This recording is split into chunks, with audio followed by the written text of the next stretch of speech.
Bonjour à tous. Alors une vidéo que je recommence parce que je n'arrête pas de m'en mêler les pinceaux, ça va pas être facile. J'espère que cette fois-ci, je vais y arriver. Donc, comparaison entre le Jean-Pierre Payen de 1713 et le Jean Payen de 1743.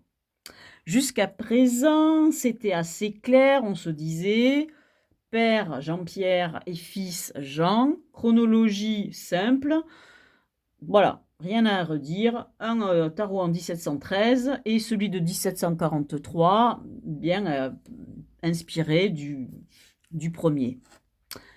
Mais il y a 2 ans, est apparu un tarot qu'on ne connaissait pas et qui est le Philippe Vachier de 1639.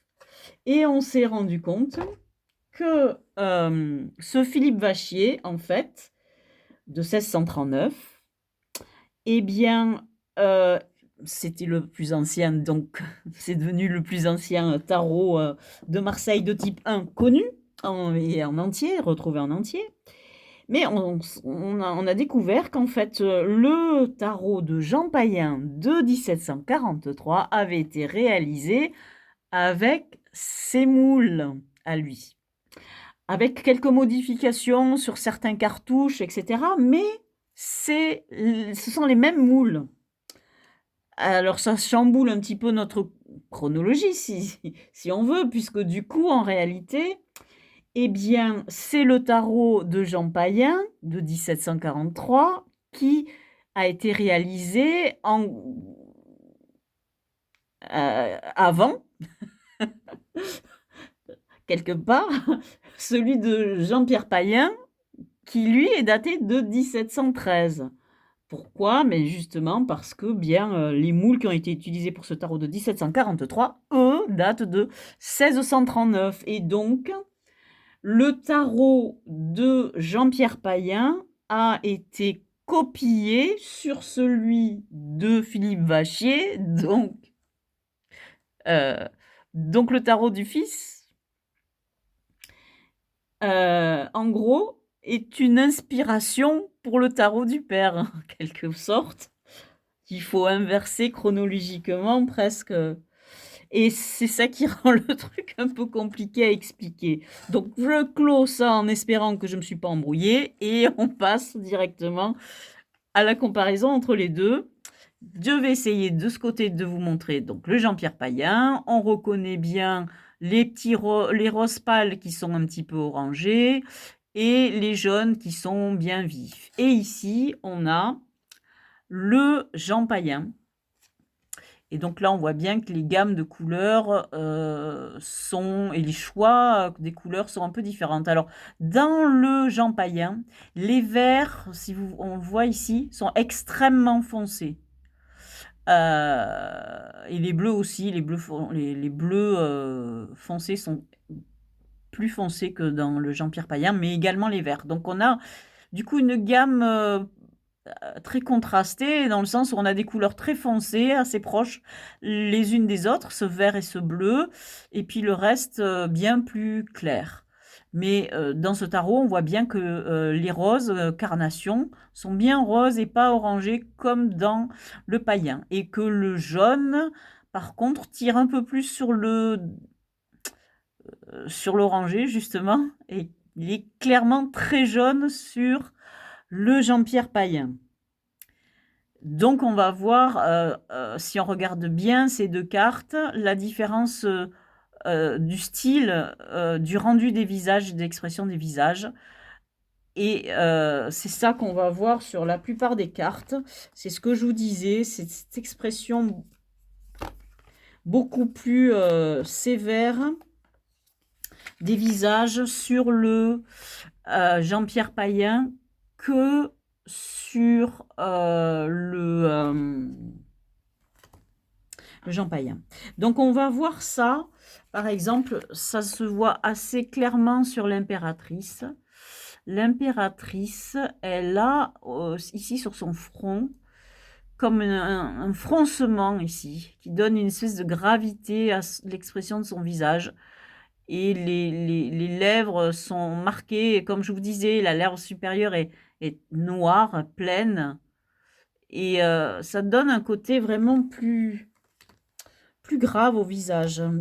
Ici, sur cette carte du chariot, on voit bien que Jean-Pierre Payen s'est bien inspiré de ce tarot. Alors là, du coup,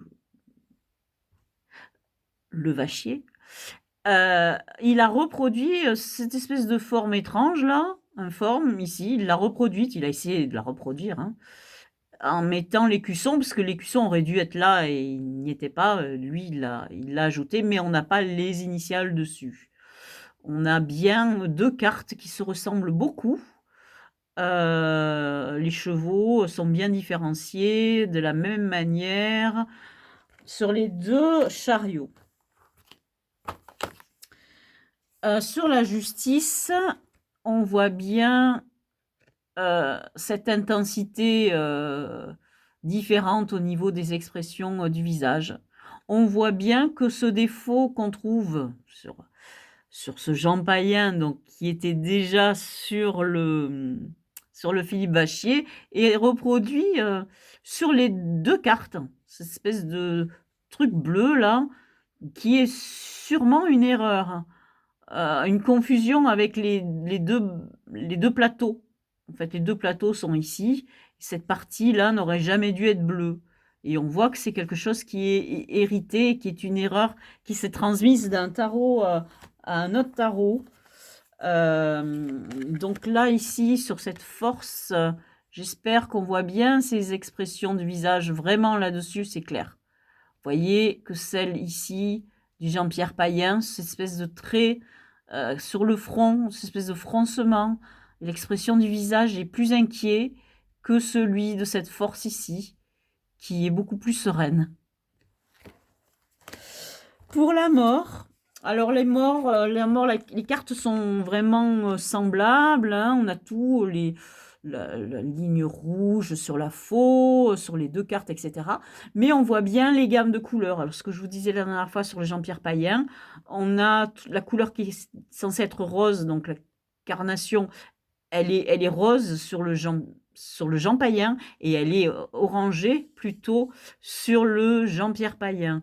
Et on a cette gamme de couleurs qui est dans un jaune vif, et là, qu'il est beaucoup moins. Il tire un peu plus sur l'orangé, donc il a un côté un peu moins lumineux, un peu moins pétard, on dira. Et on voit bien cette différence de gamme, d'expression de couleurs sur ces deux morts, qui, elles, sont assez semblables. Après, si on les regarde de près, on voit bien que les têtes sont pas les mêmes, etc. Mais on voit bien que les tarots sont copiés. On voit bien que le Jean-Pierre Payen a copié sur le Philippe Vachier. Et maintenant qu'on sait que le Jean Payen, c'est un remix, on dira. Un remix du Vachier. Alors là, on voit bien, hein, sur cette tempérance, toujours sur le visage, cette espèce de froncement qu'il y a sur le front de tempérance, et qu'il n'y a pas sur celui du Jean Payen. C'est très, très étonnant, ces différentes expressions. Alors, on trouve ça, hein, partout. Hein, si c'est sur l'étoile, on a ça aussi sur l'étoile. Et enfin, quand on arrive au jugement, on a, voilà, on a exactement les mêmes types de caractéristiques. Là, on voit bien les deux gammes de couleurs, etc. Alors, ce qui est intéressant sur cette carte du jugement, c'est cette montagne ici. Cette montagne est bien clairement très pointue. Et on retrouve ce pointu quelque part qui est rappelé sur le Jean d'Odal. Et on verra que ça s'atténue avec le temps. Et en type 2, on n'a plus cet aspect. Le paysage du fond est différent. Il devient dans les montagnes, le rendu est différent. Et voilà. Mais ça, on le verra plus tard, parce que maintenant, je vous ai présenté tous mes tarots de type 1. Donc, je vous présenterai prochainement mes types 2 et vous allez voir qu'il y en a quelques-uns qui sont, intéressants. Ils ont tous leur caractère évidemment et donc je vous dis à bientôt dans une prochaine vidéo. Au revoir.